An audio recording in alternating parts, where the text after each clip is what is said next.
Pete, what's up, man? Welcome back to the podcast studio. Good to be back, Ross. We're here, another lovely Monday in Chico. But since last week I was heaping praise on the cooler weather, today I'm going to criticize the warmer weather. I went out this afternoon for a couple miles in the park, and it was miserable. It's too hot.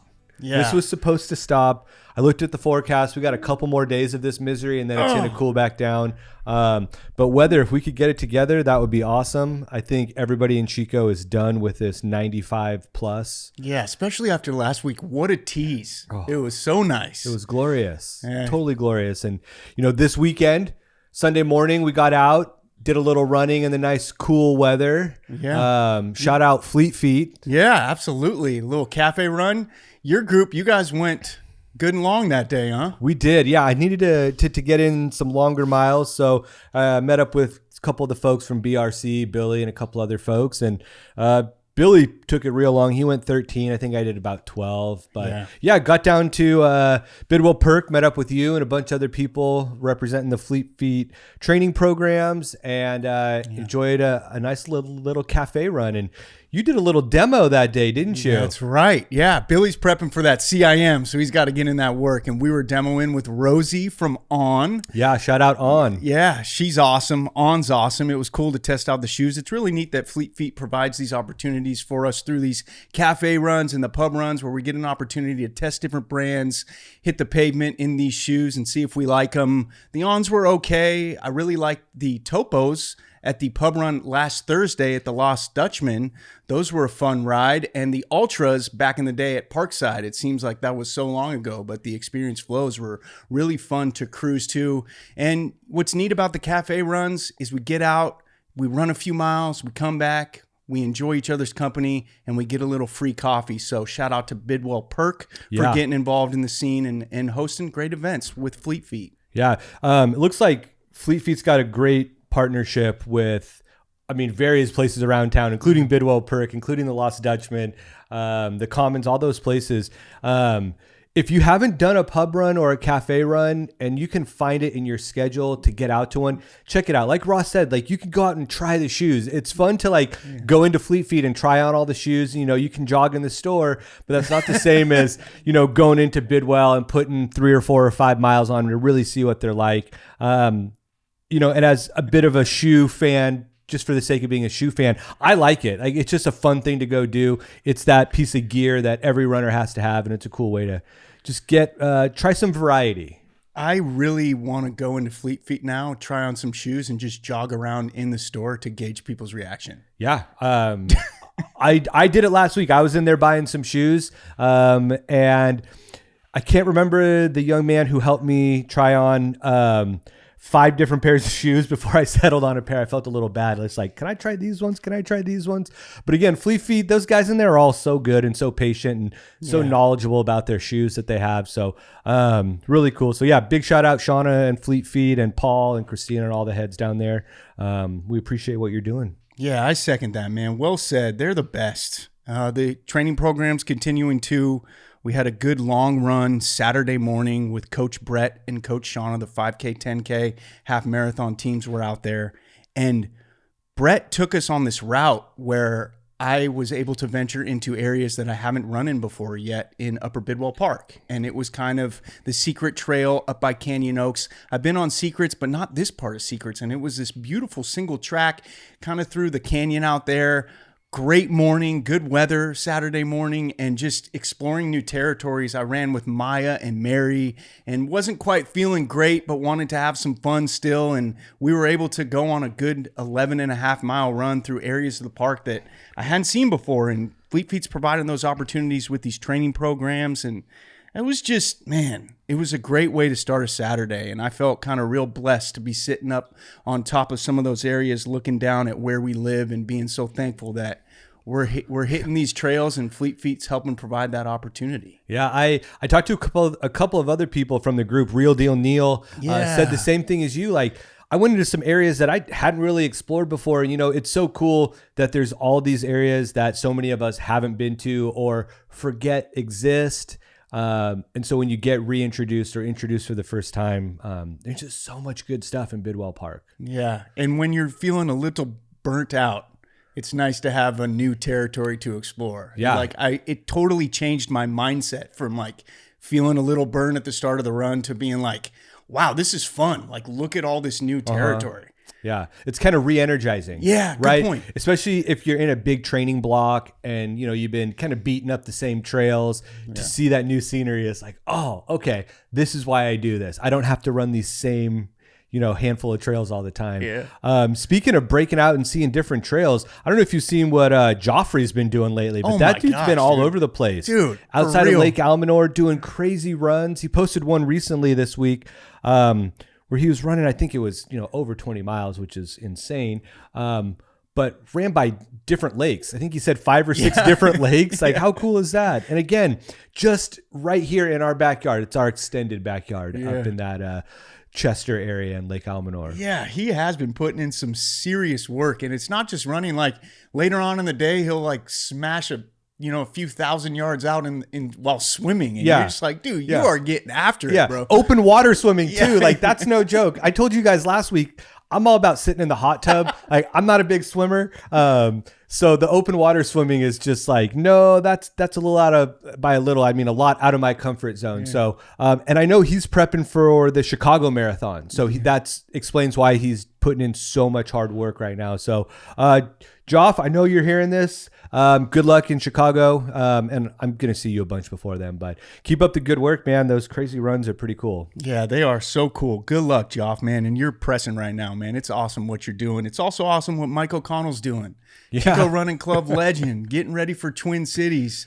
Just busts out a small little 35K video tour of Chico this weekend. Kind of the peak run of this training block as he gets ready for the Twin Cities early October.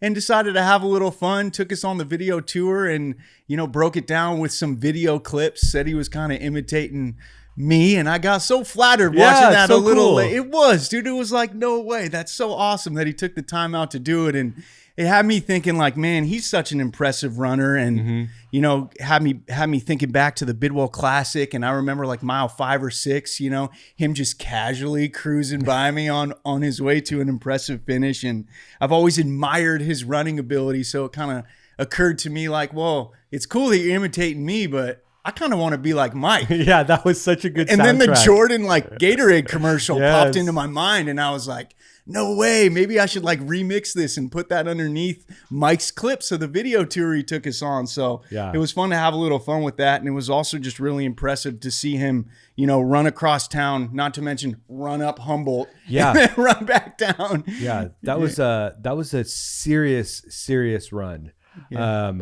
Also, Mike gave us a really cool idea for a Halloween costume. That's all I'm going to say. I'm not going to give it away, but thank you, Mike. You're a damn genius. Yeah. And great work this weekend, and hope to see you around the park soon. I'm sure we will. Yeah, dude. Super big shout out to Mike, man. Admire you so much, man. Thanks for the love. That was awesome, dude. It definitely put a big smile on my face. And congrats on an epic training block, and so excited to see what you do at Twin Cities. Have you ever run on Bidwell Avenue? He was mentioning it was kind of an extension of Bidwell Park. Yeah. I couldn't really put it together in my mind. I don't know if I've ever run that. You haven't. In some of the Fleet Feet programs, I've done it. Noah would send us out there. We'd start downtown at the Hands and then run out 3rd Street. Okay. All the way into the orchards, and then zig over to Bidwell Avenue and run down Bidwell. But yeah, I've done that. Yeah, it's definitely I think an underrepresented area of Chico when it comes to running. And you know what? Maybe we put that on the short list of places to head to sometime soon. Let's do it. Game on. All right. Speaking of underrepresented, maybe Chico State is underrepresented when it comes to being one of the best running schools in the country, let alone Division II. See where I'm going with that? I did. Yeah. Well played. Okay, dude. The Kim Duyst Twilight Invitational on Saturday. Hopefully I'm saying that right. This past weekend, Chico State put up a hell of a performance led by Mario Giannini, who is a Chico native, an All-American and NC2A West Region Athlete of the Year from last season, clocked in at 23:31 in the 8K run under the lights at River Oaks Golf Course. He placed second overall out of 214 runners, representing colleges and universities in all levels. Yeah, that's Division I, Division II, community colleges. Damn impressive work. Damn, dude. Yeah.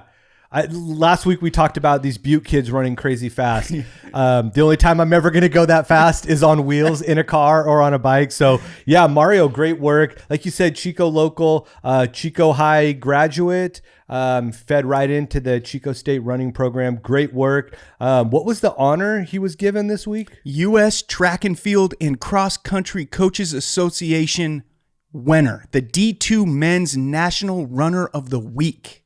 Dude. Incredible. That's incredible. Really good stuff. Chico State as a team took third overall in the meet behind Division I's UC Davis and Cal Berkeley. What? Let's go, Gary Town. Yeah. Dude, that's amazing. Man, that's so cool. Not only did Mario perform well, obviously to finish third, the whole team has to do well. But Damien also finished in the top 10. So great work, guys. Keep it up. I know the ladies had a really nice performance as well. Nice. In addition to Chico State being there, our friends at Butte College, Yeah, they were also there. Let's go, Steph. Yeah, Steph had a great performance. I think the comment he made was Division I, Division II runners are different. Yes.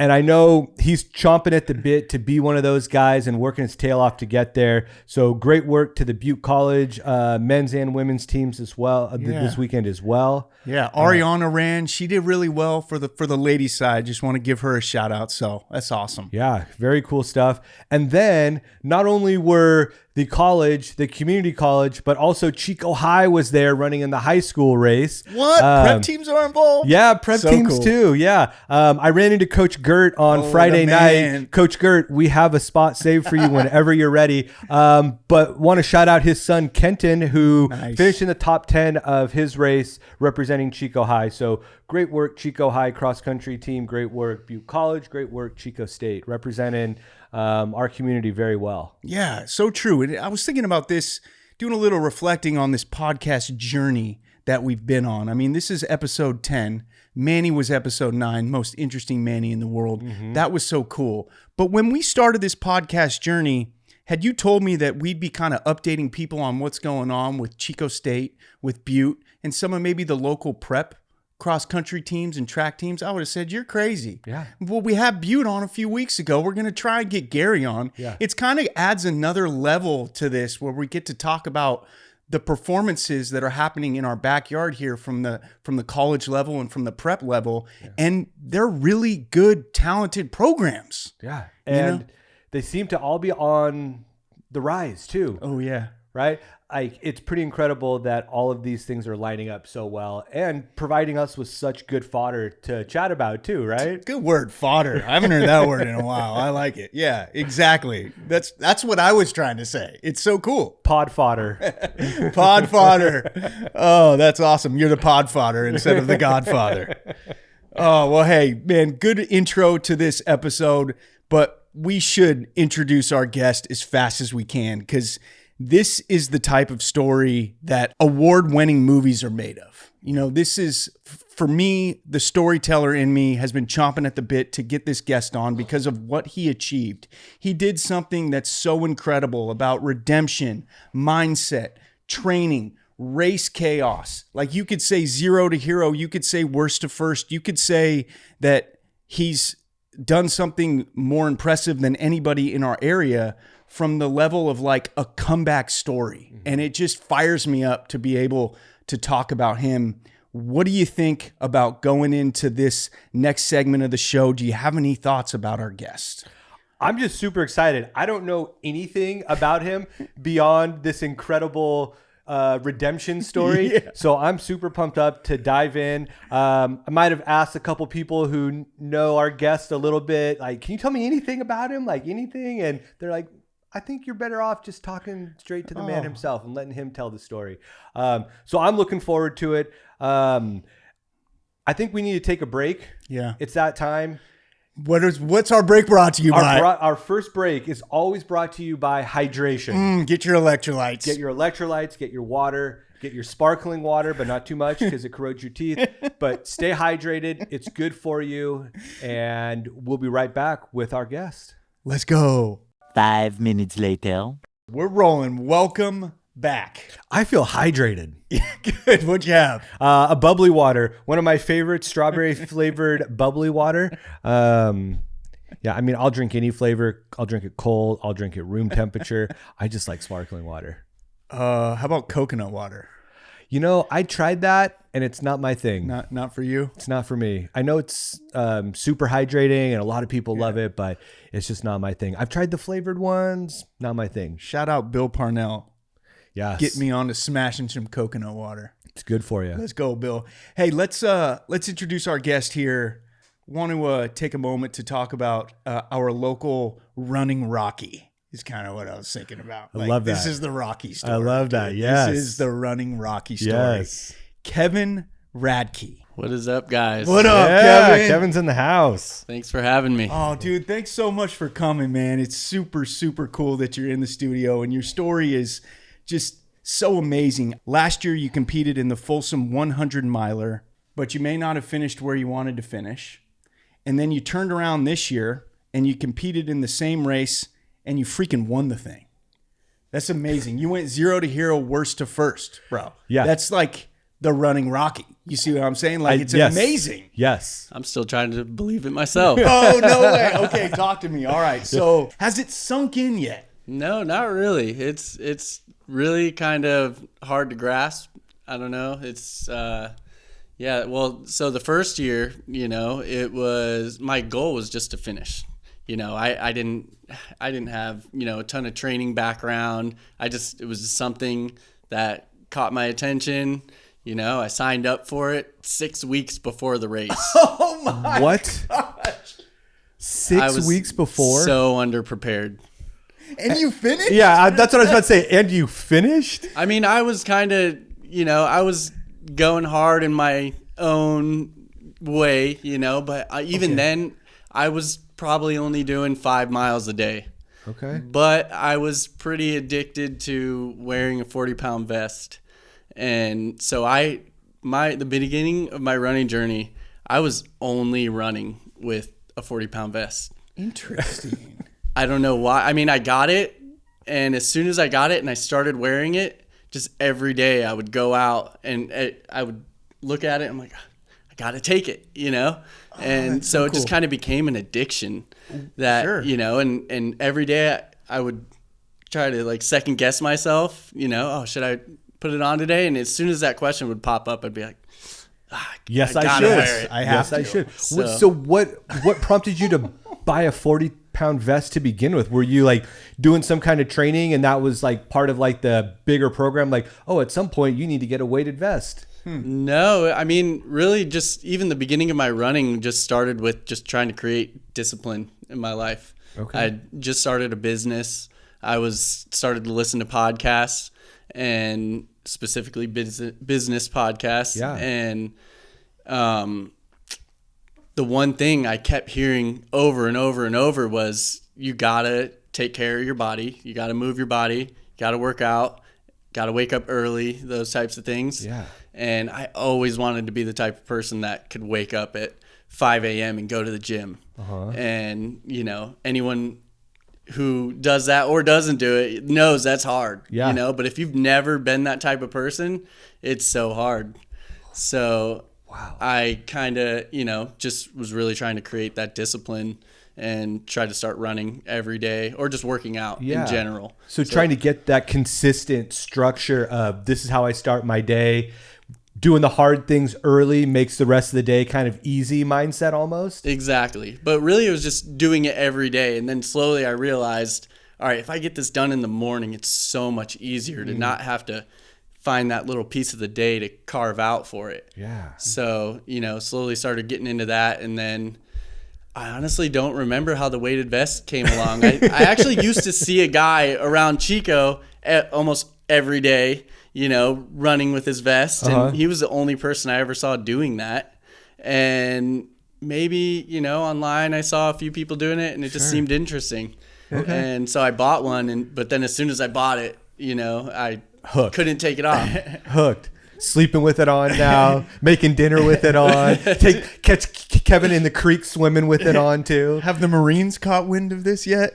Tried to recruit you? I hope not. Oh man, what's interesting about what you're saying is like there's so much power in discipline. There's so much power in consistency. When you can like find something that you do every day that benefits you and you have the power to stick to it and you can consistently keep going, dude, it starts to stretch into other areas of your life.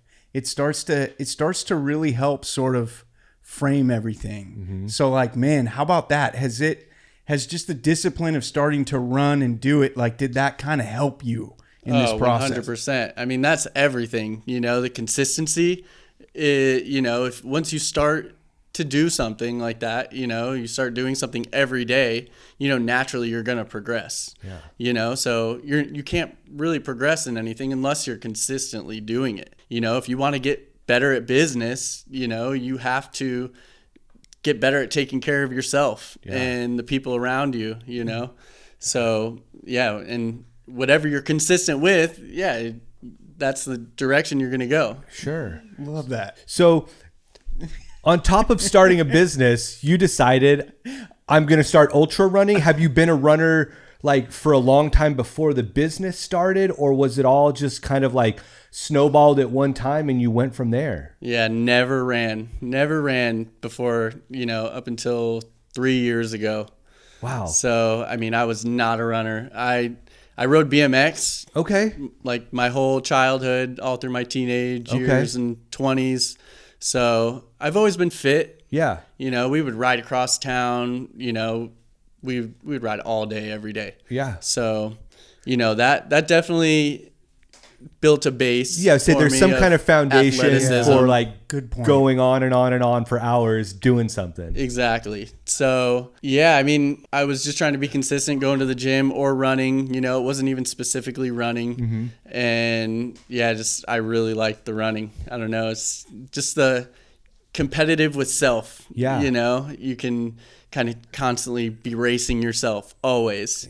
Yeah. The gym is a little harder to do that. I mean, you can up your weight and, it's just different. Sure. I really liked running. Yeah. I think Ross and I can relate Kevin. To that. Like we both came to running later in life. Like we talk about it all the time. Like, when I was 15, there was zero chance I was going to run, like unless it was playing basketball, right? Then I would run, but to just, lace up the shoes and go run 5 or 6 or 8 miles, whatever, was not a thing until a few years ago. And Ross is in that same boat. So it's cool to hear that you can get into this running stuff later and still reach these crazy impressive feats of signing up for a 100-mile race 6 weeks before and finishing it and then coming back the next year and winning it. Like that's really impressive stuff. What led you to sign up for it? Yeah.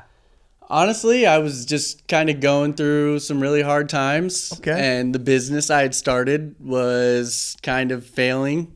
And I was transitioning to a new business.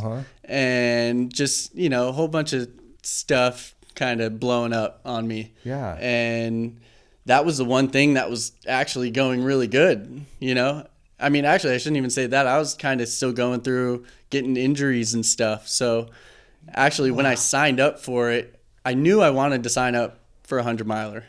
And I was injured for about 6 weeks, and I was just coming out of that. I think I went to the gym, and I got 1 mile in without any pain. And I went home, and I was like, all right, it's time. So I signed up. I got 99 more of these in me.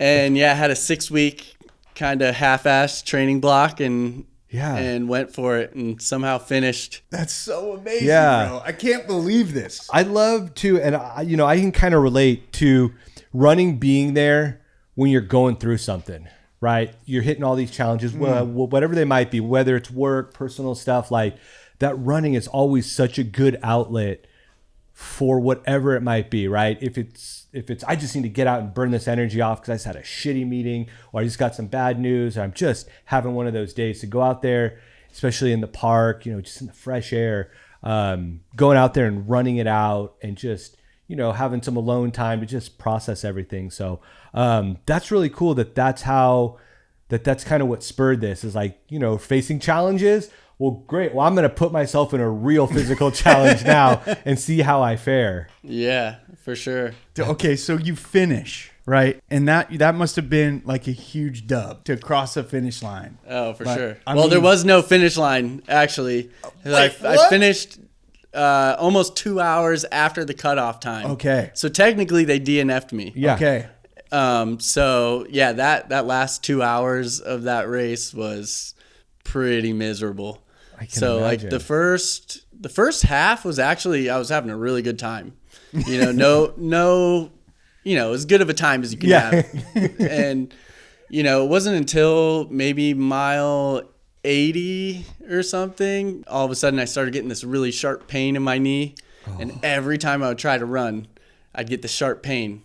And I was just kind of dealing with it for a little bit, to the point where I couldn't. I was stuck walking for the last 15 or so miles. Wow. And you know, but even then, you know, it was fine at first, the walking, you know, and then I get to the last aid station, which was mile 89, and the guy I was with was kind of in a rush to get out of there. I think we were kind of pushing cutoffs at that point, and I needed some food, you know, so they were making me noodles, and I was sitting down, and he was taking off. He's like, "Oh yeah, just catch up to me." I'm like, "Okay," and you know, I sit there for 5 more minutes, eat my food, take off. And as soon as I stood up, I was like, oh man, it was significantly worse. I mean, everything in my legs, all my tendons, my feet, my ankle, everything hurt. And so just progressively, every minute that went by, it was just getting worse and worse. Damn. And I was walking slower and slower, to the point where I get to this downhill section, and even one step downhill, just it killed. It was so bad. I had to like walk sideways and just jimmy down this little hill. Luckily, most of the climbing and hills were done, but even the smallest hills were killing me. And at this point, there was still one person behind me. And so we hit this road section, and here he comes, you know, the last person finally passing me. And he was walking, and he walked past. I mean, we hung for a little bit, but finally he took off, and I was trying my hardest to keep up with him, and I couldn't. Finally he goes, and that whole race, I didn't have any navigation besides flags, the markers they had put out, you know, so I was just trying to stick with people the whole time, and that worked until there was nobody left to follow. And yeah, so he takes off, you know, and I'm getting anxious at that point. My phone's nearly dead, and the battery pack that I had charging it was nearly dead. You know, I'm 30 something hours into this. That got really hard at that point, trying to death march 10 miles to the end. Wow. What kept you going? I mean, it wasn't an option to quit, first of all. Hell and yeah. then even if I did want to, I mean, my phone was dead, everything, you know, I didn't have anybody at the race with me. So even if I wanted to quit, maybe I could have found a pedestrian. Sure. You know, and that was another hard part, was this whole race, you're pretty much alone. And then the last 10 miles, you're going through town. You know, you're on a bike trail. Okay. And the previous day was rainy all day, you know, rained on us the entire day. And then the next day was like a beautiful Sunday afternoon. Everybody's out and about on the trail, and I just look like some homeless guy. Yeah. Struggling. You know, every time I'd see a bike go by, and I'd see how far they got in like 2 seconds. Yeah. I'm like, oh my gosh, if I could just hop on their bike for a second. Put me on the handlebars, pump me home, pump me in. Wow, that's pretty incredible that you, Dude, you're a badass. yeah, you quite literally suffered through those last 10 miles. So you said 2 hours past cutoff time is when you finished? Yeah, so it was almost 36 hours it took me. Wow. And then I couldn't run for 3 months afterwards. It took me about a month to straighten my left leg all the way. Wow. So how did you recover, I guess? Or what did you do to recover? I was laid up for a week at least, and finally started working again. And at the time, I was doing a lot of door-to-door to get to get jobs. And so I remember that first day having to go out and walk around these neighborhoods all day. And even after a week, it was pretty miserable. And then, and then I get a job and now I got to climb on their roof and, act like I'm all right. Yeah. Not in terrible pain, not going to cramp up with the next step you take. Yeah, exactly. Wow. Dude, you're a fighter, bro. Yeah. You are a serious, this is amazing. Yeah. I'm still trying to wrap my mind around finishing is incredible, but then being laid up essentially for 3 months. And then you're like, I think I want to do this again. That's probably more interesting to me than you finish the race. Why do it again after that? I saw so much room for progression. I immediately saw everything that I did wrong. I had never even run trails before that. That was like my introduction to trail running. And I was like, oh, that's what this is. I had never even really hit hills. I don't even have hills by my house. Yeah. So, the weighted vest, that obviously, doesn't completely supplement hills, but, helps. Helps. Definitely helps. I think that's, probably why I made it through. But, Dude, you literally threw yourself to the wolves.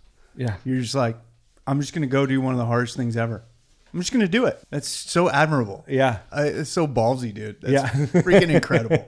I love that. So when did you decide to go back? I mean, a couple months later? Or? I think I knew right away that I wanted redemption. I wanted to do it again. And I really just wanted to learn how to train properly. So that was kind of it. I wanted to learn how to train properly and see what that did, and not only that, I didn't have a watch. I wasn't tracking any of that race. So the worst part about it was not knowing how long you had to the next aid station.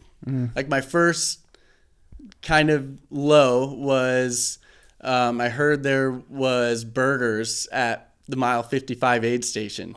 And so I was on my way to that aid station, had no idea how long I was to get to that. And so I'm just waiting. I'm so hungry. The whole time I was so hungry. So that was the one thing I did do right, was fueling, because I was just eating constantly. And I brought enough food, luckily, and the aid stations were pretty good that year.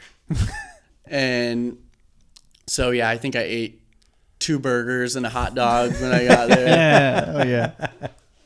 Oh, you earned it. Yeah, for sure. So going back to, you decided pretty quickly you were going to do it. Did you set up a training plan from there, or were you just like, I'm just going to do more and figure out as I go? Or was it like, the next 3 weeks I'm going to do this? Or did you break it down like that? Yeah, so for about 4 months before the race, pretty much as soon as I signed up, I was, I need to create a structured plan here. And just really that was just weekly mileage goals and, elevation goals, which really is just on the weekends. Maybe one day during the week I'd make it out to the trail and hit some elevation. But just really created a solid plan. I finally shed the vest and I was like, man, I actually kind of like running now, because at first I was kind of introduced to the trails, but I was still wearing the vest. And so I was like, I didn't even really think it was possible to run up there. Yeah. And actually it was my introduction to the Bidwell Run Club. I went up to Fleet Feet and man, I wish I knew his name. If I saw him, I could identify him. But he just starts chatting with me, and I started telling him, I'm going to do the Folsom 100. And, I think I was buying like my 3rd pair of running shoes at this time. So, and I told him that. He's like, man, that's crazy. You're going to run a race like that. And you're not, on it with your shoes. And, and he was kind of getting on me a little bit. And I was like, man, and then I told him, what my mileage was. And he's like, said something, along the lines of like that being low mileage. And so I'm just like, I didn't really know anybody who ran, so I don't know what people are doing. I didn't know what was big or little mileage, and he was like, "Oh, do you know about the Bidwell Run Club?" And I was like, "No." He's like, "Oh, you gotta check out Logan Z." Is it this guy? I'm showing him a picture of It Coach might be. Noah. It might be him. Yeah, Noah. Noah Yeah. or Aiden. Yeah. Yeah, that really looks like him. I bet it was Noah. Oh, yeah, it Yeah. sounds like Noah. Yeah. Anyways, I'm sorry to interrupt you, but that's No. awesome if it Yeah. was Noah. Shout out Noah. Anyways, keep going. And he was like, "Oh, he's like, "Oh, you gotta check out this run that Logan Z did today." And he like pulls up his Strava and shows me. And in that instant, seeing the route that he did in Bidwell, I think he did like both loops that day, the South Rim and the North Rim. And I was like, no way. And immediately, because I mountain biked down Guardians Yeah. Okay. a bunch with my friend, but I didn't really know about Annie B's that went up there and then the Yeah. climb. And I was like, oh my gosh, I just put it all together right there. And it's like, I need to start running these trails. Oh, that's so You cool. shed the weight. Yeah, yeah, literally, figuratively, and literally. Wow, that's just nuts to me too. It's Again, nuts. that Awesome. that you had it in yourself to be like, oh, I should probably do different training, more training. So you just started doing it. So when you were in the peak of that training, I would imagine that was probably like starting last winter through the spring, right? Because this race was in It was in August. August. August 1st. So Okay. let's see. April. So started. when you were in the peak of running for that or training for that, how many miles a week were you doing, or what was your big week or weeks? I was averaging 70 miles a week for about 14 weeks or something. Confession. I like to go on the Bidwell Run Club group on Strava and check the stats and see like who's putting in mileage during Yeah. the week. And I'm always trying to get in that top 10 or top 15 or stay there. I would see Kevin, like this guy Kevin, who would be like, I remember you mentioning 70 that. or 80 miles. I'd be like, dude, who is this guy? Yeah. And then I met him and he was like, hi, I'm Kevin. And I think it was at a BRC run. And I was like, oh my gosh, it's Kevin. He's real. Yeah, he's real. Like this guy who's been putting in some crazy mileage. I was like, no way. Nice to meet you, bro. It's so good to meet you. So from afar, I was seeing the work you were doing and I was inspired by it. I remember bro. that day, and I remember being like, does he really know me? Or like, did he really see me on Strava? Or is he just being like really nice? Oh, no, man. Strava famous. Nerding out over here. You know, I was Nice. yeah, dude. I was like taken aback, man. I was starstruck, and little Yeah. did I know like what the story would turn into, man. So I have another question about training, right? So you're doing all this running, and you know you made it through that first go round of 100 miles. Were you doing anything else, or do you do any other kinds of training besides running and a weighted vest? Do you do weights? Do you do yoga? Do you do stretching, Pilates, anything like that? Yeah, so I definitely try to hit the gym, you know, at least now like twice a week at least, you know. But at the beginning of the year before this training block, I was actually probably in the gym more than I was running, you know, because honestly, the beginning of my like fitness journey was trying to gain weight, you know. So, you know, I was trying to hit the gym a bunch, and that's kind of where the vest came from too. You know, I was trying to build more strength really than get really good at running. Yeah.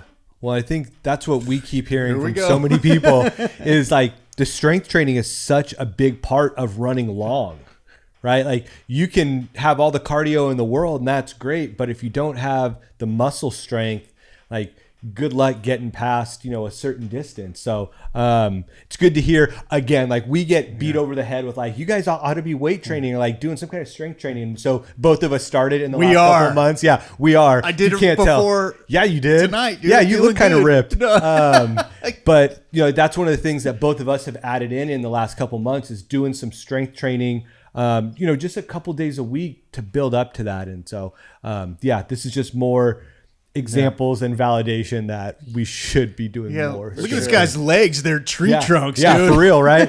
For real. Yoked.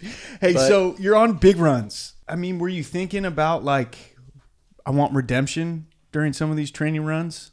I mean, the training runs, I was I was kind of just, when I first started running the trails, I was trying to do them as fast as I could, you know? So I was just trying to kind of compete with myself. And actually I started seeing leaderboards and I was like, all right, you know, I started chasing some of these leaderboards. And so I was definitely thinking about redemption, especially towards the end. You know, I was really trying to make sure that, you know, I could create the biggest gap possible, you know, between last year and this year. Like I really wanted it to be a massive progression. And once I realized that I could actually sustain, you know, a 60-mile week kind of over and over, that's when I was like, okay, you know, let's really try to see what we can do here. Sick, dude. Yeah. What was the biggest run you did before race day this time around? 30. I did 30 miles one day. Yeah. Just casual. Yeah. Casual 50K. Yeah. It's so crazy to me too. Like I've looked at, you know, these training plans for these ultra marathons, ultra runs, or whatever. And like a lot of them, you don't really ever get close to the actual race distance.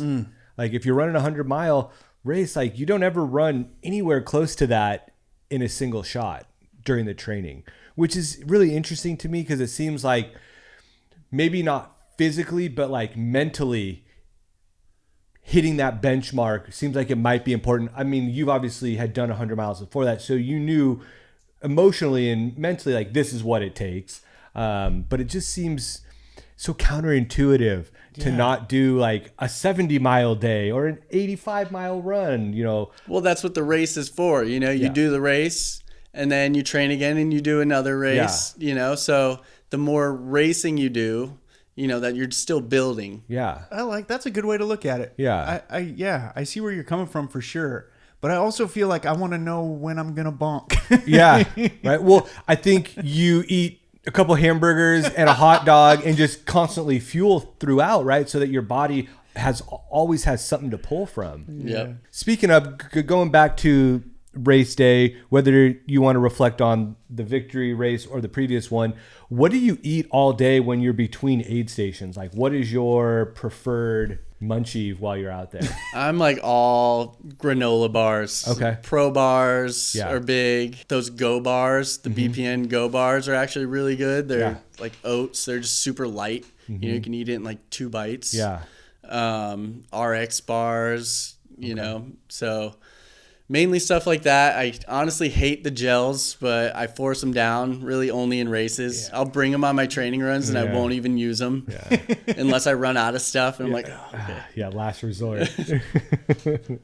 But caffeine, you know, I am learning the caffeine in those gels. It does help a ton. Yeah. I can attest to that I mean, I've never run anywhere near that kind of race, but like the half marathons I've done, like alternating between, you know, caffeinated and non-caffeinated. And when that caffeine hits, it's like, oh, thank goodness, there it is. Yeah, it's just for sure. It's that little something extra to keep you going or keep the push on or be able to push a little bit more. And you really feel that stuff when you're, you know, when you're running and doing these long races or even long runs, you know, even your daily runs, you really start to kind of realize these things about fueling yourself and nutrition. And, you know, I feel like that's the best way to learn about that stuff is to actually push your body to the point where you actually need this stuff and you can tell, you know, when it shuts down and why. Dude, this is so cool. I mean, getting an insight into your preparation for a 100-mile race and kind of just the backstory that we've got to hear. Yeah. You know, I think it's really provided some context and helped me learn about this situation. I know both you and I, Pete, were kind of talking about like, we don't really know much going into this. And so it's going to be like an even more of an organic conversation. And so it's been really cool, man. It's been an absolute treat. Yeah. I'm excited to recount the race itself, moment by moment, the redemption story. Yeah. Let's get into it right after this break. And this break's brought to you by Kevin Radtke, a badass. Agreed. Yeah. Let's go. We'll be right back. Yep. 2 very boring minutes later. Okay, so welcome back. Let's get to the race itself. Race day's coming. Here we go. You're about a week out, chomping at the bit to get started. What's going through your mind as you seek out redemption at the Folsom 100 miler? Sleep. Trying to get a lot of sleep at that time for sure. And actually, so yeah, the couple weeks before the race, I stopped waking up super early and started letting myself sleep in a little more. And yeah, so, really kind of wanted to get my rest in on those taper weeks. Was that by design? Like ahead of time, like you said, when I get to this point, I'm going to go a little bit lax on my sleep structure and try to sleep as much as I can? Or is it just like, oh shit, I'm 2 weeks out, maybe I should rest a little bit more? It was kind of spontaneous, but built in at the same time. I was kind of building it as I went, the training plan. And yeah, so that was definitely by design. I really wanted to, dial in the sleep at that time and really kind of help myself recover. So, I still did kind of a big week, 60-mile week, 2 weeks before, but wasn't doing the 5:30 a.m. runs at that time. And, the week before I did like 30 miles or so, just, a couple miles each day. Wasn't too nervous, I was nervous more about the little minuscule things, like, for instance, I didn't want to get stuck in that Congo line at the very beginning of the race, because it's all single track. It's hard to pass people. So, that was actually one thing that for some reason I was like kind of nervous about, and I just wanted to start it off on a good note, Sure. Yeah. And the time difference this year compared to last year in terms of like when the race started. Yeah. That's interesting. Yeah, for sure. So the year before it started at 5 a.m., which was actually, it's tough, because sleeping in a hotel the night before, waking up at like 4 a.m., getting there just barely on time. They rang the bell and I'm like still at my car trying to, get my stuff figured out. And and then so having the 7 p.m. start this year was actually really cool because I was able to, kind of fuel myself before. Yeah, because 5 a.m. start, I didn't eat anything before I started. You're sleeping. Which also kind of sets you up for a challenge right off the bat. Like exactly. Going out, I'm going to go run 100 miles. That's probably why I was so hungry. That, you know what? Good point. That's a very good point. So, also starting to run at night versus in the morning, like that's got to be a totally different kind of experience. I've never really run at night, period, because I fall asleep at like 8 o'clock. But what was that like to start the race at night? And essentially, I mean, I know it was the summertime, so it's not like it got dark right after you started, but what was that like going into, maybe 2 hours into the run, it starts to get real dark? I mean, that was kind of something I trained for, not really purposely, but some of my evening runs, it gets dark on me, pretty often. So, and then in the wintertime, we're pretty much always running in the dark. Yeah. So running in the dark doesn't bother me too much, but when you're out in the woods by yourself, when you're running trails at night, that can get kind of weird and sketchy, a little scary. Yeah. Side note, there was a bear in Canyon Oaks Saturday morning at 4:15 that was filmed by a house camera. Massive bear. Where did the Fleet Feet training team go running Saturday morning? Canyon Oaks. Canyon Oaks. Sure. You never know what's out there. Yeah. Sketch. I mean, maybe mountain lions, rattlesnakes, bears, and you're cruising. Like, what happens when it gets really dark out? I mean, how did you feel? For some reason, because there's other people out there, Sure. You have that in the back of your head, that you're not really out there alone, even though there's probably some miles between us. So in the race, not that bad, but for some reason, going into Bidwell at night really sketches me out. Yeah. I'm with you. So going back to running that first night in the race, what did you use to light the way as far as like equipment? Yeah, so I had a waist lamp and a headlamp, and the reason I even knew I needed a waist lamp was because of my few night runs in Bidwell and my little headlamp just wasn't doing it. And as soon as I busted out my phone light, it's like, oh, okay, I really need a better light. So one of my buddies tipped me on a waist light. So that was pretty huge, because that lights up the ground right in front of you. That's really what you need to see on the trails is at your feet. You're not looking ahead. You're really looking at your feet the whole time. Totally. So, I bought a headlamp that had the same battery as my waist lamp so that I can exchange them. And I realized it didn't have an extra battery for my waist light. So I actually didn't even use that headlamp because I wanted to save the battery just in case my waist lamp died, which it did. So luckily I saved that. And I just used a janky headlamp, but the waist lamp was really what did it. And how did you carry all this extra equipment? Were you wearing like a hydration vest with pockets? Did you have like a fanny pack or anything like that? Yeah, so I had a hydration vest, it has all the pockets and plenty of water. I think I was carrying like 2.5 liters at a time. And so one flask I would just dump all my electrolytes into one flask, because I like keeping fresh water. I can't just drink all electrolytes for a whole day straight. So, and that gets tough when it gets warm, because warm, super strong electrolytes aren't fun to drink. No. How did you feel around, I don't know, mile 20 with the food you were eating? Was your body holding up? Were you feeling good? Yeah, I mean, honestly, that was around where I started feeling like crap. I was kind of trying not to throw up. I didn't really have to ever feel like I really was going to throw up, but I was just worried that I was headed in that direction. Sure. I hear all these stories about, people getting GI issues, and I'd never had that before. Yeah. So I was starting to get worried. I think my worry was a little more daunting on me than the actual feeling, but I was having trouble eating, honestly. And, I was just having to force down food. I honestly could barely chew it.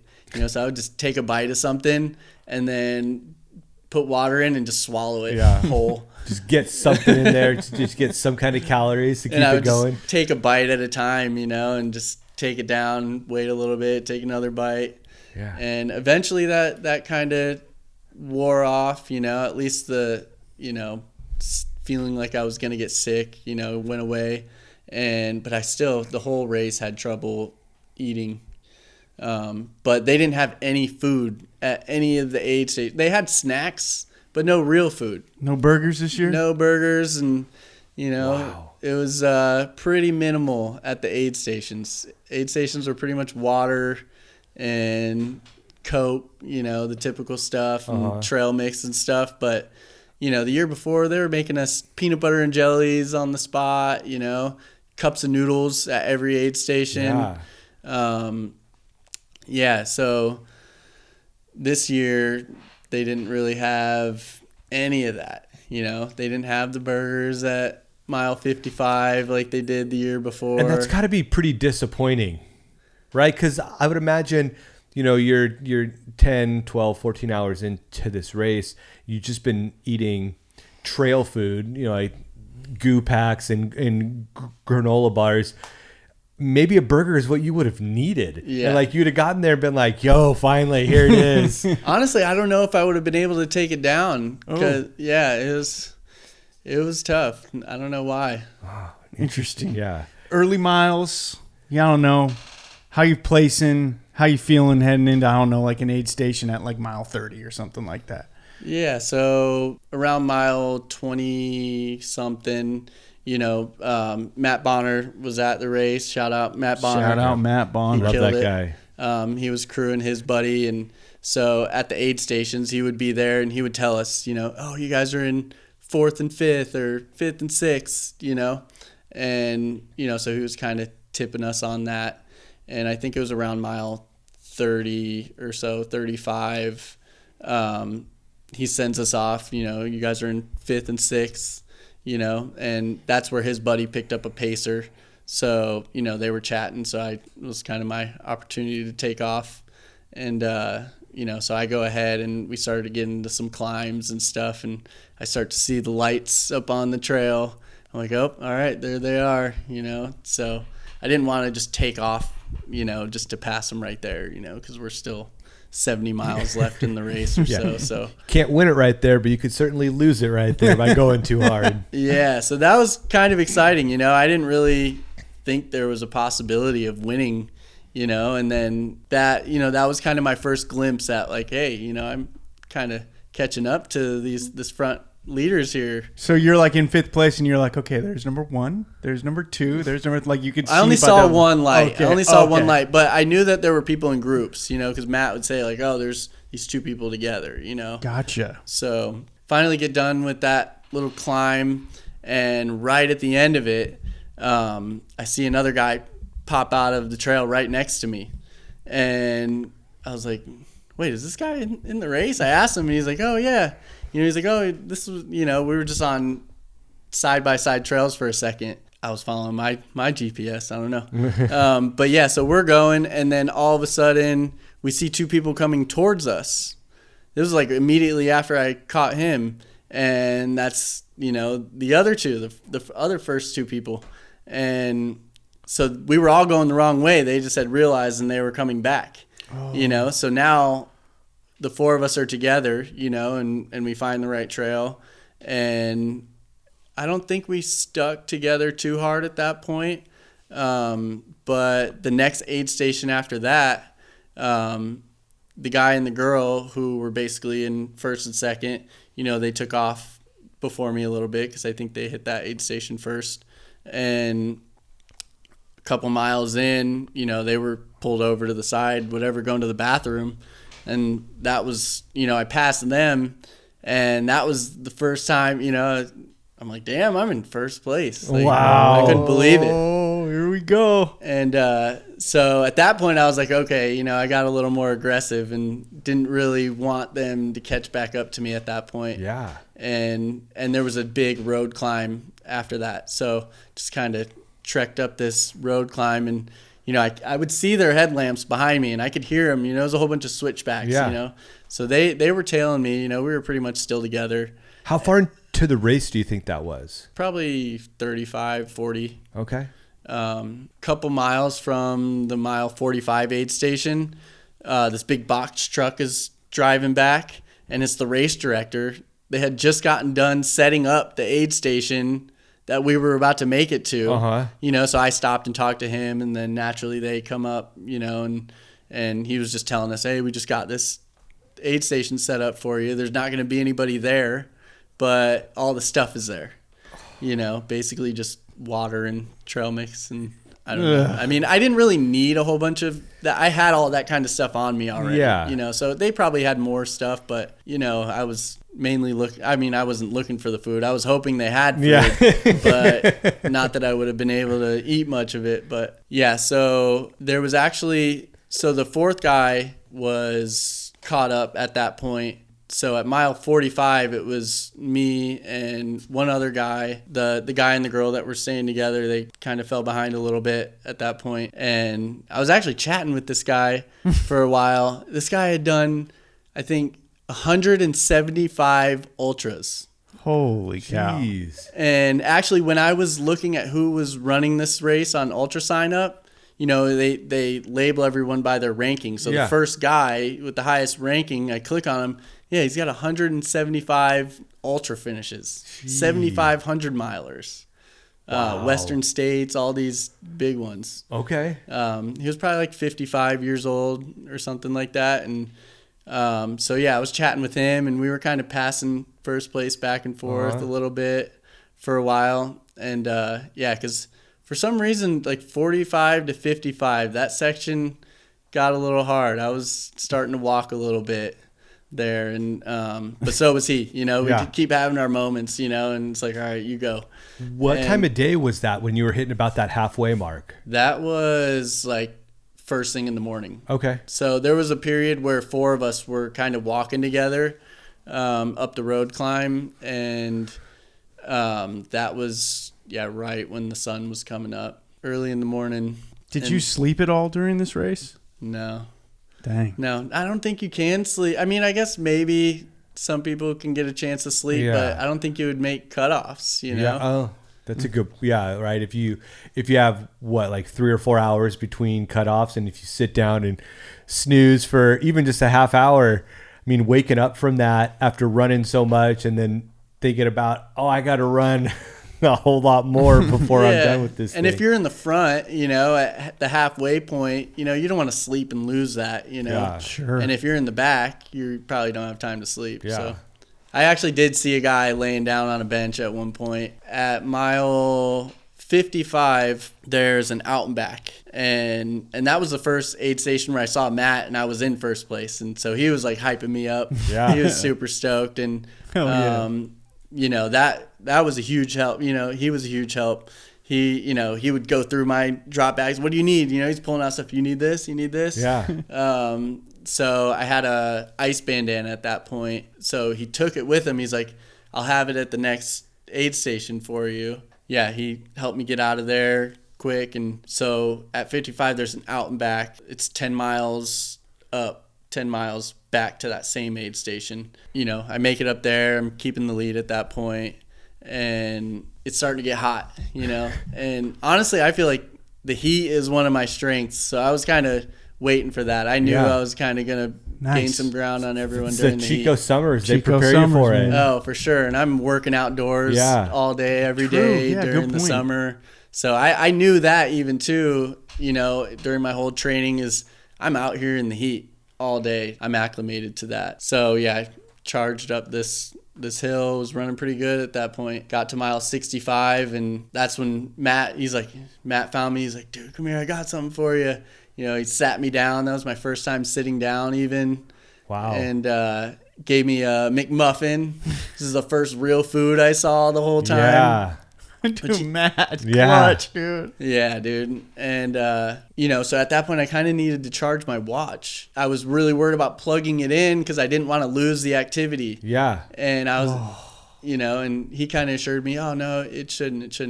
And so he plugged that in for me, got it all going, so I take off from there, but I didn't want to put it in my bag because I was afraid a button was going to get pressed or something. So I'm holding it in my hand, but then I'm also using my phone for navigation, the map. I didn't have a map on my watch or anything. I had it on my phone. And this was an out and back. I'm like, I know the way back, so I'm holding this thing in my hand going, and, I'm climbing again. So the out and back was climb on the way there, descent on the way back, and I'm climbing again. This is rolling, so you're not going to go downhill the whole time. And so I was like, wait, why am I climbing so much? And I look back and I could see the aid station like way down below. What the hell is going on? I pull out my phone and I'm like almost a mile off trail. Oh, no way. And I was so mad. We had gone the wrong way a couple times, but I was with other groups of people. Yeah. And for some reason, it didn't affect me that much, Yeah. Going off trail the first few times.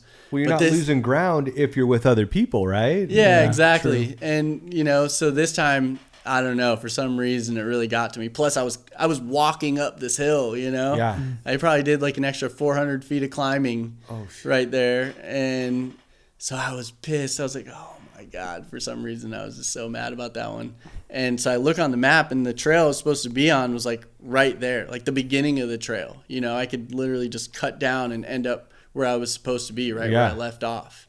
And instead of zigzagging all the way back down this thing, I just monster truck through all the brush. But it's like instead of switchbacking, I'm just going straight down, and it's slippery, overgrown, like dead grass, with all those prickers in them. Yeah. And literally you can look at my heart rate through the race, and that was the only time it like redlined was because I was just so upset that I got off trail, and then I'm like trying to navigate through this brush back to the normal trail. And so during that I'm slipping all over the place, but one of the slips, I look at my watch and there was like some weird screen I'd never seen before, and it was like restarting or something. I was so upset. I was like, did I just lose the whole tracking of the first 69 miles I think I was at that point? And, so now I'm stressing on that. The whole time. I'm like, oh, what the hell? Yeah. I don't know why at that point I didn't just unplug the dang thing. Didn't have all your wits. You had just run 69 miles. I think it's excusable. Yeah. I should have just at least put it on before I trekked down this crazy hill. But yeah, so I end up back on trail, and but then at that point I'm like, wait, did someone pass me? I don't know if anyone passed me at this point. Yeah. Because I was off trail for a little bit, and so but I start to see a whole bunch of people coming up now. Yeah. So I got to basically see a whole bunch of other people in the race at that point, and there were some people looking rough because it was hot at that point. And that's when I saw the guy laying down on the bench. Had to make sure he was all right. He said he was good. He just needed a nap. So I guess people do sleep a little bit. Definitely. Wow. So you get back on, you're cruising, you're in that last quarter of the race, right? The last 20-ish miles or so. How are you feeling physically and emotionally at that point? Because you've just, you've lost the trail for a bit. You had to get back on. So that last 20 miles, you're getting into it. What's the mindset starting that part? My body felt pretty good, considering the situation. But I was still running. I wasn't. Hills were really hard to run, like up hills, naturally. I mean, you just can't. Yeah. Your body just can't do it. You just hike those little uphills, and then the rest I was running steady. Yeah. Even from my pace at the very beginning, it never fell too low. Okay. And the whole time my goal was to get sub 24 hours. Mm-hmm. So I knew that once my watch hit 14 minutes per mile average, that was like, pretty much out the window. Yeah. Which also happened at the mile 65 aid station or whatever. As I was sitting there, I watched it hit 14. I was like, dang, it's not going to happen. Yeah. But I was still kind of chasing it, Sure. So that was another reason when I went the wrong way, I was so pissed because at that point I was like, it's gone, I can't do it. But, so the last 20, I was pretty good at. When I got back to the mile 75 aid station, someone's pacer had run ahead of them to come catch me to see how far ahead I was. And so, but he even told me that he's like, oh, they're still probably a couple miles back, So you definitely had some separation going into that last stretch. Yeah. So his pacer kind of let me know that there was some separation there. And did you believe him? Yeah. I kind of did, but at the same time, I was still chasing my goal, Sure. So at that point, I was like, at least when I hit mile 100, I want to be at sub 24, Cool. Yeah. So I was running pretty good. It's trails from 75 to 89 was the next aid station. So there was like 15-mile gap between aid stations there. And doing pretty good, but it was really hot at that point. Because that would have been what, probably early afternoon? Yeah. 4 o'clock? Yeah, probably around there. Okay. Yeah, it's a rough time of day. Yeah. And actually at one point, some random pedestrian guy, I pass him on the trail and he just starts running behind me. He's like, oh, screw it, I'll run with you. And he just starts running with me, and we were chatting for like a mile, until he stopped. And I just kept going. So that was pretty random and funny. Trail angel. Yeah.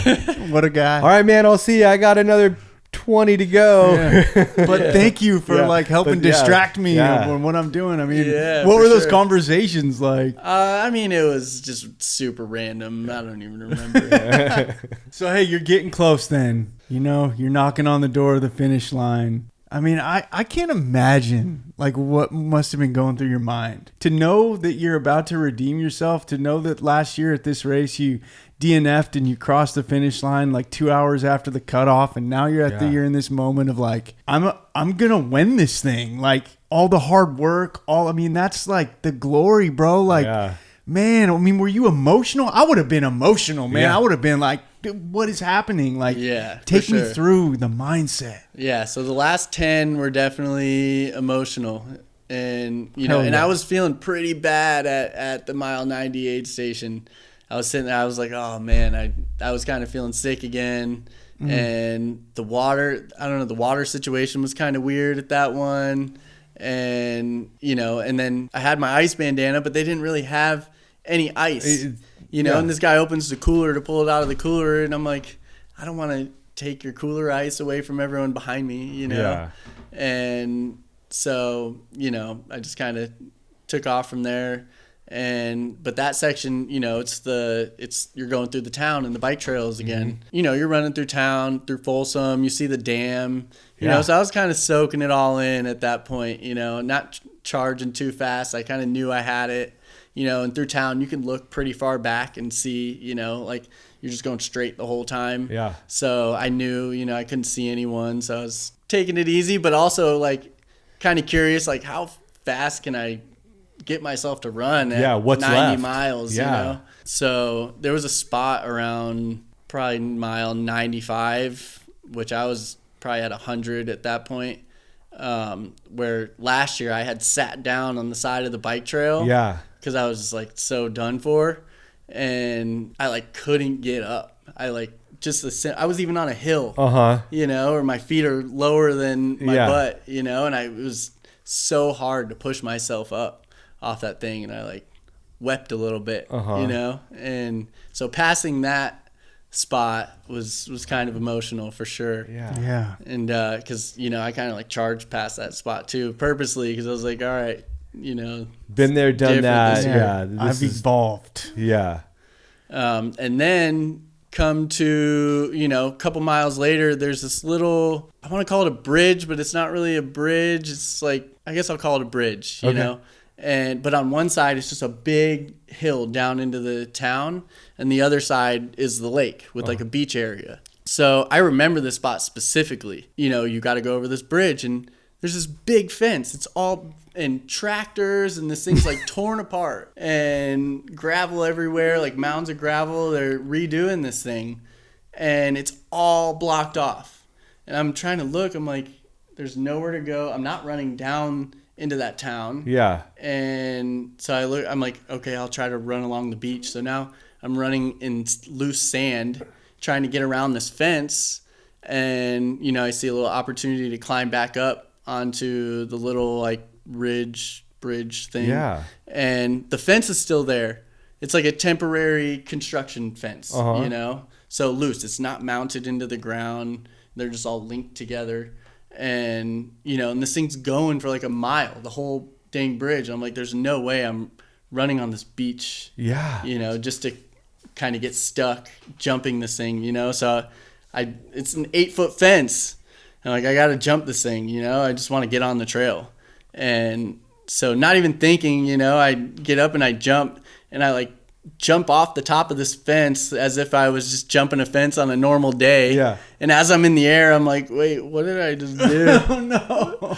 And I kind of like gripped the fence and tried to take it, the impact with my arm a little bit. But I was probably at mile 100, and I had to jump an 8-foot fence. So there was crazy. No warning from the race committee, like, hey, by the way, you're going to hit this spot and you're going to have to go down onto a sandy beach? No warning about that at all. It was weird. I was like, how did they not warn us about this? Everything they did warn us about, and they didn't warn us about the bridge that's under construction.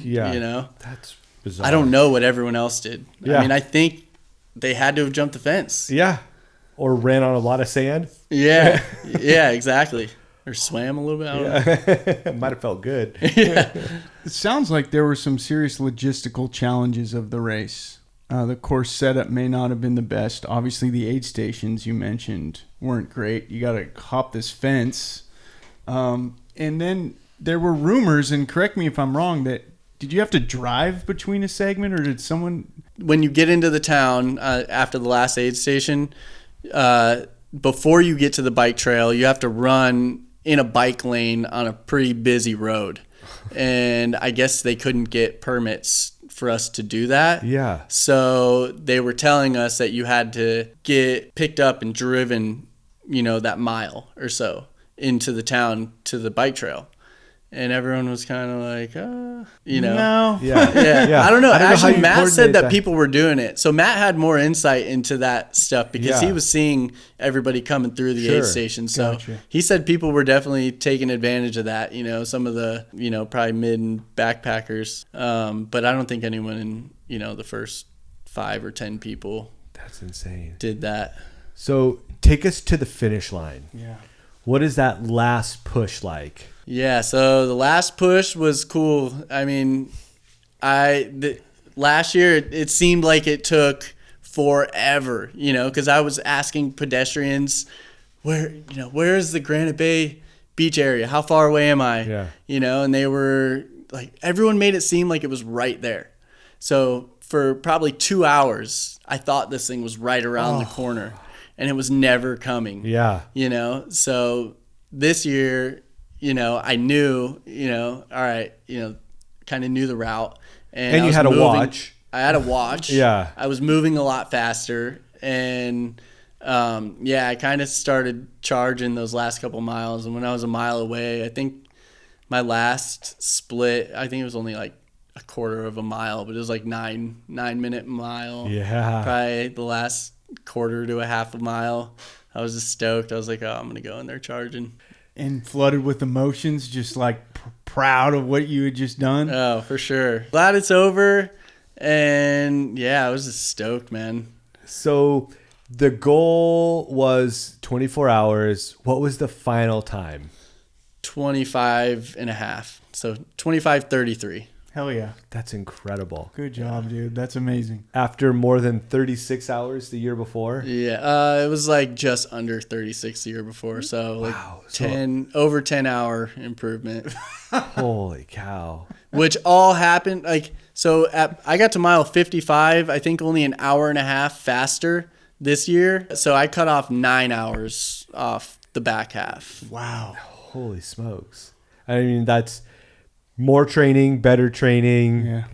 having been there before, knowing emotionally what you're getting into and physically what you're getting into. I got to believe that's all a part of shaving that much time off in one year. There's so many factors, and that was a big reason why I wanted to go back, is because I knew that, you know, all these factors, if, you know, there's just minor improvement on every factor, you know, you can shave off so much time. Totally. You know? And even still, I'm looking back, like, you know, at places I wasted time and could got lost for 2 miles. Yeah, getting lost Yeah. and, you know, probably holding myself back a little too much at the beginning.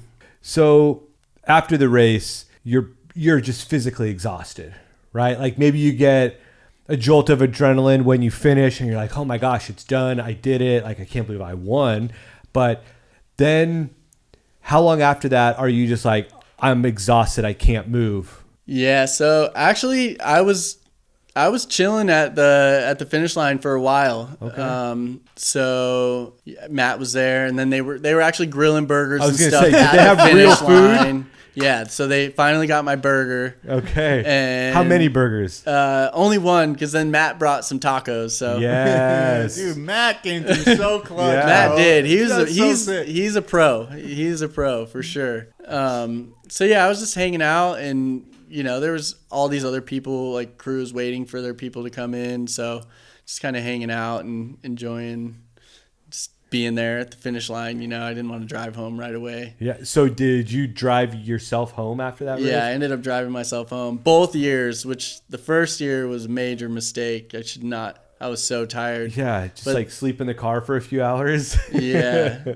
I did actually. And then this year, I was just so pumped up, Yeah. and yeah, and then Matt drove too, so I just followed him. Probably a good plan. Yeah, for sure. And he lives right down the street from me, so I literally that's was so able cool. to follow him like the whole way. Got home, took an Epsom salt bath. Yeah. Yes, you did. But getting out of my car to walk into my house was like definitely the most sore I was like the whole time. I actually woke up the next day definitely sore, but not as sore as getting out of the car Yeah. that night. And you weren't laid up for a week afterward and didn't take a 3-month break from running, obviously, since No. we've seen you around quite a bit lately. No. Yeah, I recovered pretty well this time. Even the next day, I'm walking around the house, and it's like the good sore feeling, that accomplishment. Yeah. And, reminds earned me of back in the day of, riding all day long and having that sore feeling, but also, you're accomplished. Yeah. Ready to do it again. Yeah. Did you win anything? I got a plaque, first place plaque, Sick. and a medal. He gave me the sub 24 medal, which kind of torn about a little bit because I didn't actually get it, but he probably just needed to give. He's like, I need to give some of these away. And I'm sure no kind of prize or medal can take away from the personal satisfaction. Yeah, for sure. You're probably chilling in that Epsom salt bath going, let's go, dude. Yeah. Sipping First on a place. sparkling water. Yeah. Drinking some electrolytes in the Epsom salt bath. Yeah. So you've conquered that race. I mean, like Ross said, it's kind of a Rocky story where like you got your ass kicked and you went back the next year and won. Are you going to go back and do that race again? I probably won't do that race again just because there's so many other races now, now that I've kind of gotten into it and started looking. Yeah. I definitely want to explore some other races in other areas, but it's hard because that area is so close. Yeah. And there's so many races that happen there. Sure is. And that are probably share a whole bunch of those same trails. Absolutely they do. So I'll end up back in that area. I probably won't, maybe sometime in the future, but Okay. but that's another thing is you can only do so many of these things, Yeah. if not maybe one a year or, Sure. if you're really into it, a couple a year, Yeah.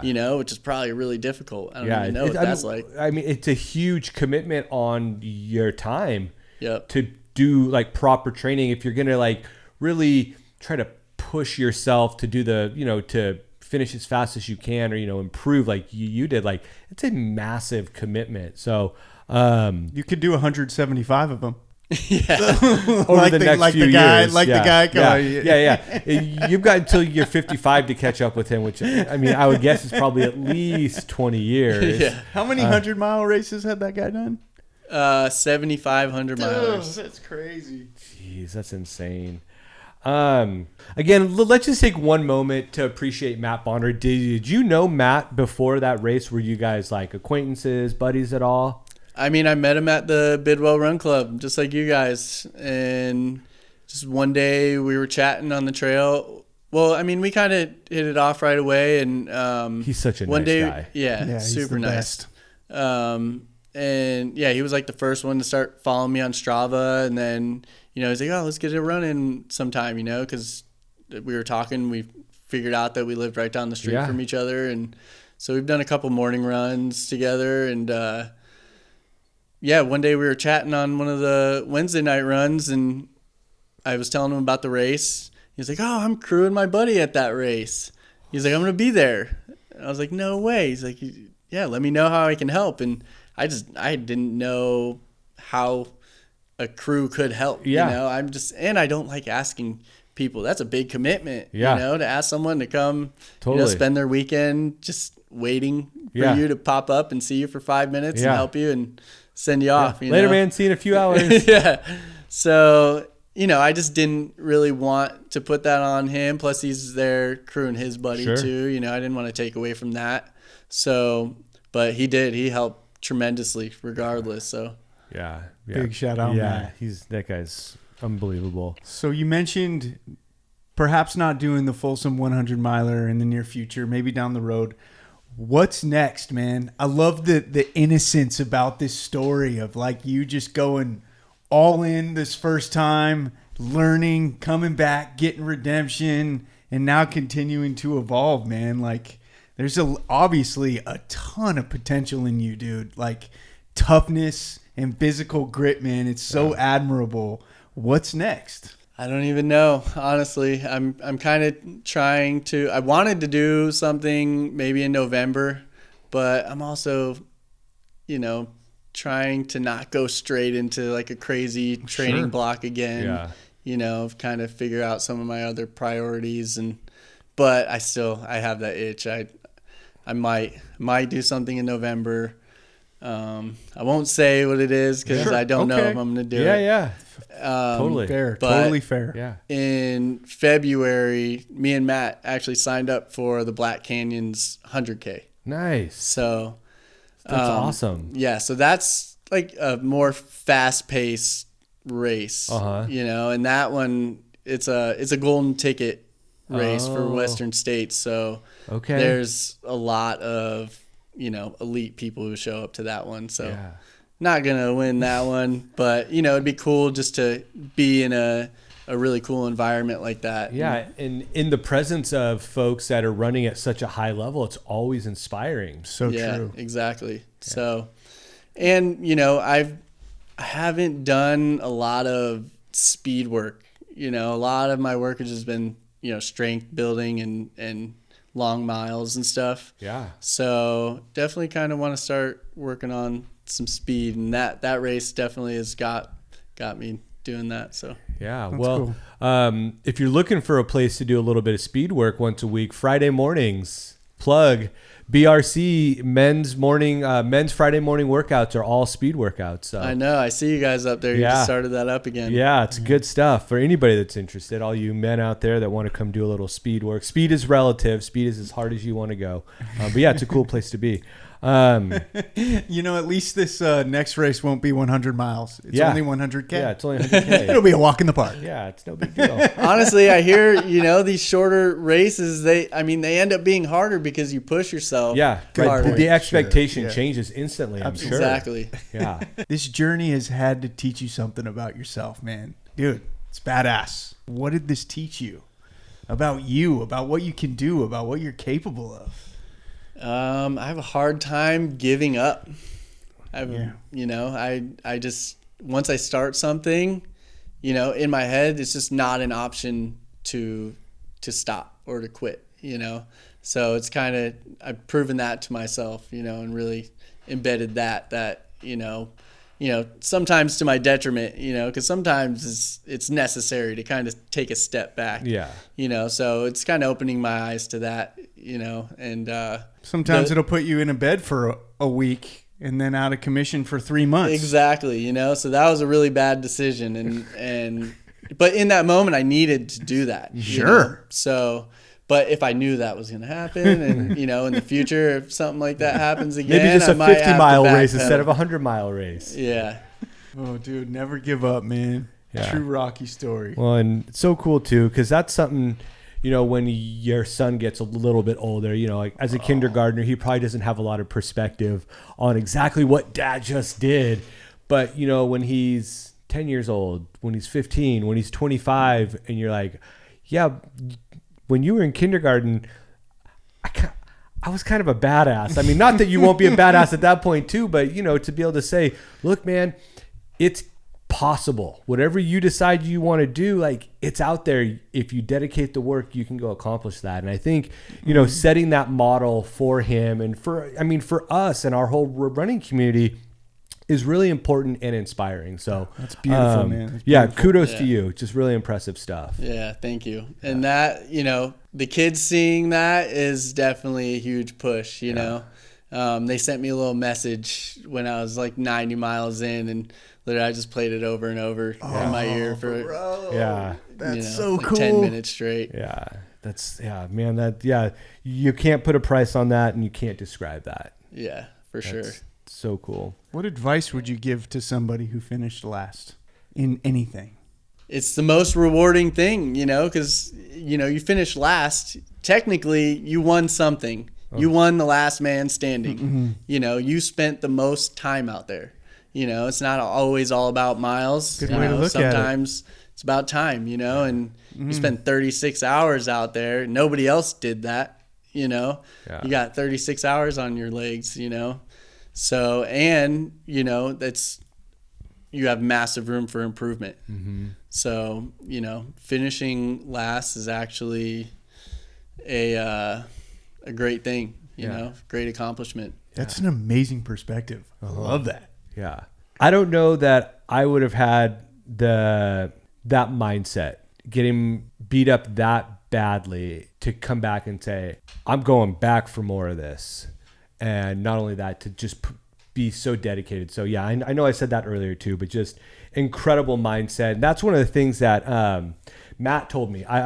Matt was out. I saw him last Friday, and I was asking him, like, I don't know anything about Kevin, like any kind of like background or like some stories or anything that like would be cool to like just go in, maybe some kind of to ask some questions. He's like, his mindset is different. That's the one thing he said. He's like, his mindset is totally different than anybody else I've come across. And so I get it. I get it now that we've gotten to chat with you and like really learn about what pushed you. It's just different. You're just a different kind of thinker. And yeah, really inspiring, cool stuff, man. Yeah, I appreciate that. Yeah, hell yeah, dude. Just throw yourself right in, fight, finish, come back more prepared the next time, win that shit. Yeah. That's so sick. So, but before we get into our fun finish here, I do want to go back to something that you mentioned at the very beginning of the podcast, and that was you'd started a business and you were really using running as a way to kind of build that structure and discipline into building this business. So what is this business? Yeah, so my business is an exterior home cleaning business called House Washers here in Chico. We do all exterior cleaning on houses, from gutter and roof cleaning to pressure washing and window cleaning, solar panel cleaning, and during Christmas time we actually hang Christmas lights for people. So very cool. Which is coming up. Yeah. So how can people find you? How can they find House Washers? Yeah, so you can either go on my website, which is housewashersca.com, and find me, or you can give me a call. Great. housewashersca.com. Very cool. Yeah, thank you very much for sharing all that. Any socials? Yeah, so personally, it's Project Patrick with a 0 for the O. Yep. And then House Washers, it's house.washers. So you can actually find me there as well. Okay. Very good. Check those out, everybody. Support Kevin's business, support his running, because he's part of this community. And again, another shining light in the Chico running community that we didn't know about until recently. It's so dope, dude. Yeah. Well, I mean, Kevin didn't really know about running until recently either. So it's kind of cool. Well, it was also crazy to find out, about you guys and that all, I've been running by myself, for the past 2.5 years before I found you guys, So yeah, it's been awesome. Dude. Honestly, a big change happened when I found you guys. So. That's cool. I'm glad I've been checking that leaderboard, seeing Kevin smashing those big mile weeks. Like, to meet you, I can't wait to go on a run with you, dude. Like, we gotta go get some miles. Let's go trek through Upper Park, dude. Like, stretch it out. I need to do some bigger distances, and I've really been thinking about that the last few weeks of like wanting to go more mileage. So I think I found a buddy who could do that with me. So let's go do it, dude. We're doing that for sure. Count me in. I need to get a 20 miler in a couple weeks. So if you boys are feeling crazy, let's do it. Let's go. It's like a walk in the park for this guy. Yeah. Like only 20. No, even the training runs, they get, after like 13, they start to get hairy. Yeah, for sure. They do. Well, should we go into a couple of our fun finishes here? Yes, we should. But first, let's take a really quick break. And this break is brought to you by kids that need to take a nap and go to sleep, who are hanging in the studio like some troopers. So 6'7". All the kids are saying 6'7". I don't really know what 6'7" means. But it has to do with LaMelo Ball, so it's not good. 6'7". All right, we'll be right back. That's Pete's daughter, Aubrey, by the way, hanging out tonight. Hey. Favorite daughter. 5 minutes later. Okay, welcome back. Kevin, man, thanks so much for sharing your story, dude. It's just so inspiring, man, for me. And Pete, I'm sure. Yeah, absolutely. It's the coolest story, dude. It's so cool. And it's so cool to learn about the process of how it unfolded, man. Just like awesome. I feel like we could talk about it for hours. Yeah, I super appreciate you guys having me here to tell it. Dude, yeah, most definitely. Our pleasure. And we're not quite done yet. Nope. Pete, what's on tap? Yeah, so we haven't done this for a few episodes, but we're going to go back to the This Got Me thinking. Ooh, I like when segment. Pete's thinking. Yeah, it's dangerous sometimes. Never. Yeah. So I'm reading a biography of Steve Prefontaine right now, and I've done some other reading about him. Never And, heard of him. Yeah, just guy did a little bit of running, but he had a racing philosophy, and I mean, you could say it's controversial. I think it's just kind of interesting to think about. Yeah, me too. His whole thing with racing was that he wanted to get to the front of the pack and lead the way the whole time. He wanted to beat his competitors into submission from the jump. Yeah. In fact, he's even on record as saying he doesn't like that people will draft, or Right. didn't like that people would draft off him or draft off of other racers. And then at the end, when the leader kind of hits the wall or can't sustain that pace, these guys swoop in to take the win. He thought that wasn't necessarily an honorable way of winning a race. He called it chicken shit. Yeah, exactly. That he called was it the term. Yeah, he called it chicken shit. So that just got me thinking, like, is leading a race the whole way through the, I don't know, is it ethical way of winning, the moral way of winning, or like, is it acceptable to draft and wait till the last minute and pull ahead? Like, I don't know that I have a definitive opinion either way. What do you guys think about that? Kevin, you go first. What are your thoughts, man? I mean, I think if you did it faster, you did it faster. Yeah. I mean, but It's I'm tough. trying to see where he's coming from. Right. You know, and I guess if you're that elite, you know, and you have the ability to be in front, but you're just not, you're kind of just waiting. But that at the same time, that's a gamble, Yeah. you know? So I don't know. Yeah. I thought about this a lot. Okay. And Steve, the longest distance he raced was just the 10K. Mm-hmm. And I think if it's a shorter race, if it's a 5K, 10K, 100-meter dash, anything in there, then I get where he's coming from. Like, let's go out like gladiators and let's leave nothing in the tank. Yeah. And don't you dare draft me. Don't you dare let up full speed as much as we can the whole time. Yeah. I don't think it works for 100-mile race. Yeah, that's very true. You know, and I think like he tragically passed away at the age of 24. Yeah. But was known to put in like 100-mile weeks Routinely. Yeah. So I wonder if as he got older, his mindset would have shifted a little bit had he been going maybe the ultra route, because it seems like he was doing the training for it. Yeah. And the other thing that's interesting is the 74 games, his strategy backfired.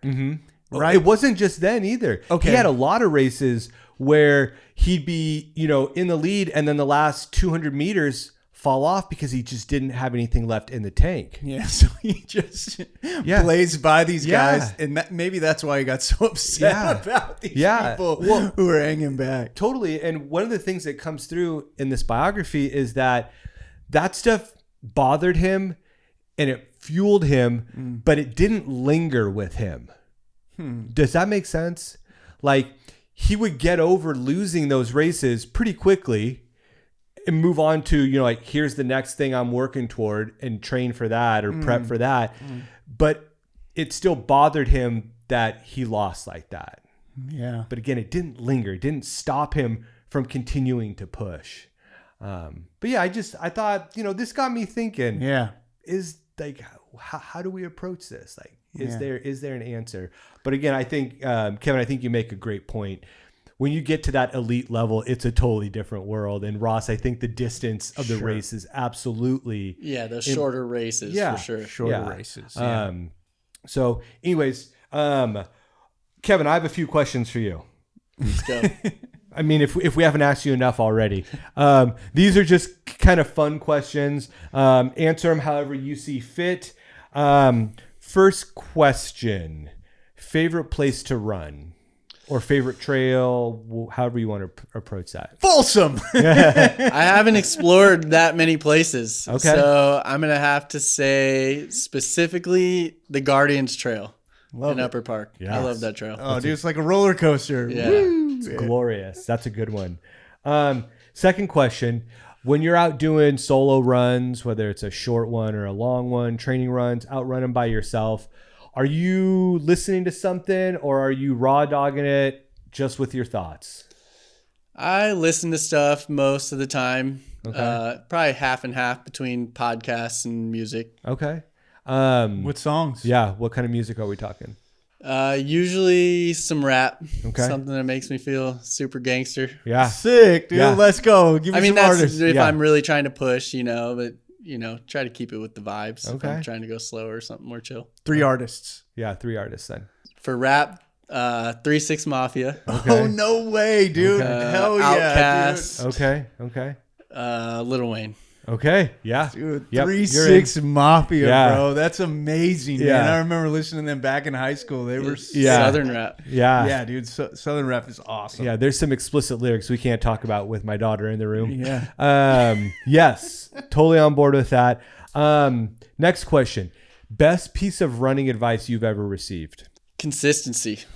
Just, do something every day, and even if it's maybe not every day, just have a structured routine that you do consistently. Okay. It's my guy. Yeah. You don't got to push speed or, anything. As long as you're getting out there and you're doing it every day, Totally. the rest comes naturally. Yeah. Love it. Okay. You can probably relate to this. Someone that's just starting their running journey. They don't know what their end game is yet, but they're just starting their running journey. What's one piece of advice you would give a brand new runner? I would still kind of say consistency, but I don't want to use that one again. Hey, if it's So- applicable, it's applicable. I would say don't be afraid to push yourself. Don't, I feel like a lot of people, say start off slow or, if you're feeling the energy one day, push it, find your limits. I'd say push it, more than you want to, so you can find those limits. Yeah. Dude, this is cool because Yeah. we've had a few people who are like, start slow. Yeah. That would be my advice. Yeah. And there's absolutely nothing wrong with that. Totally. But it's neat to have this different Yeah. perspective. And I'm not saying you're, saying not to start slow, but to just, hey, one day you want to push it. Yeah, don't be afraid to push it. That's Yeah, cool. I love that. And then last question. You've just finished a big run, whether it's a training run, casual, you just finished a big run. What are you eating? Like, Trail what do you- mix. Yeah. Granola bars. No, I'm tossing that on the trail. What are you like right now? I need this to eat. What are you craving after a good hard run? Probably a burger. Yeah. Okay. If you're getting a burger in town, Ooh, where are good you question. getting a Good burger? follow-up Yeah. question. Ooh. Man, maybe burgers and brew. Yeah. Okay. Yeah. It's been a while since I've been there, but I've always liked a good burgers and brew burger. Definitely. Okay. Sweet. Cheeseburger or hamburger? Cheeseburger. Ah, yeah. There's Always no other cheeseburger. option. Yeah. Who wants? Yeah. It's, I'm not a child. yeah, exactly. It's a grown man we're dealing with. Give him his damn cheese. Awesome. Thank you So for good. playing along with our silly questions. Yeah, that we was fun. appreciate it. Well, Ross, we made it through episode number 10. Dude, for real? 10 episodes? It's insane. That's amazing. Yeah. Who Dude. would have thought that? Who would have thought? And what an amazing guest. 100 miles, one mission, Kevin's comeback story, man. So cool to get a peek inside your mindset and just so much congratulations, man. And so much admiration I have for you and what you accomplished, bro. So, man, thanks for hopping on the pod, dude. It's been a pleasure. Yeah, thank you guys for having me. Yep. This was awesome. Yeah. Remember, find Kevin's house washers. And Ross, I'll see you on the trails soon. Hope so. Kevin, hopefully I'll see you out there soon too. Wednesday night, BRC run. Yeah, I might have a schedule conflict this week. I'm trying to weasel out of it, but Yeah, you can do it, Ross. I know. You can do it. I It's- have faith in you. yeah, thank you. Yeah. I'm going to try. Good.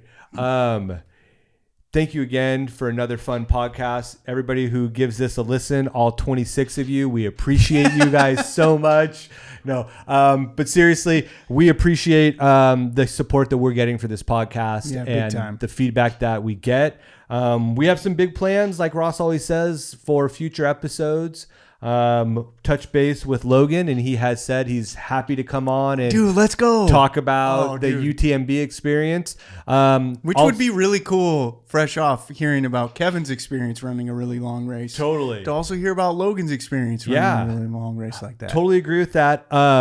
if you have any questions that you want to throw at Logan about his race, he said send them in to Ross and I, either on Strava, on Instagram, however, and we would be happy to throw those questions at him. I have a list a mile long, but we can make it 2 miles long. Oh, yeah, dude. And the light bulb just went off for me big time. Like getting the community involved in these interactions we're having with guests on the podcast would be huge. Yeah. I mean, what a great idea. Yeah. Like, please send in your questions. Yeah. Let us know. Yep. Yeah, that's a great idea, dude. Find us on Strava, Instagram, or at a BRC run. In a Fleet Feet run. And a Fleet Feet run. Fleet Feet forever. BRC forever. Kevin Radtke forever. Folsom 100-mile champion 2025. Yeah. The man, dude. Let's go, dude. Awesome stuff. Can't wait to rip the trails with you, dude. Everybody, have a great night. Thanks for listening. We love you. Nailed it.